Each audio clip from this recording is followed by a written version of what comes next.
So yung mga panalo, may unit dito from Rizal, 39,509 kilometers. Pakinggan natin mga boss. Ganda ng tunog mga boss.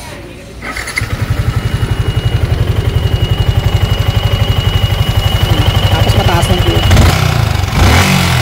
Grabe oh. Yun oh. Ang ganda. So yun mga boss, tara let's go, gawin natin.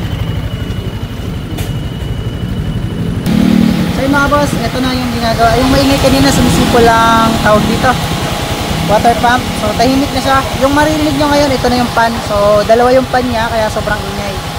So magtatanong naman kayo, anong brand yan? Dynapro mga bossing, ayan o.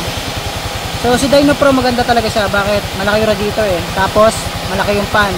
Ang pangit lang sa kanya mga boss, eto, kita nyo yan, tumatama yung kanyang tawag dito, fender sa radiator. Kasi malambot yung shock. Pangalawa, nakaluwa tong tawag dito, radiator na to. So papunta sa sauna.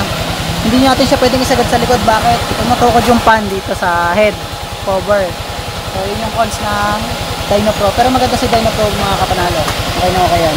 So solve na yung problema niya. Natanggalan namin yung lumang water seal repair kit. Napalitan natin. At ayun, tahimik na.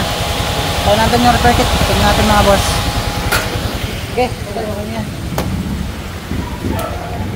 So ito yung sumisipol kanina mga bossing. 35,000 kilometers, ganito na yung tsura. So tingnan nyo to, para na siyang para na siyang tawas, kulay puti na. So may back na rin siya doon sa loob, yun o. Ito nung binablog ni Motodoktor, malapit na siyang lumipad, tumalsik yung impeller. Ito yung kanyang water seal, magana.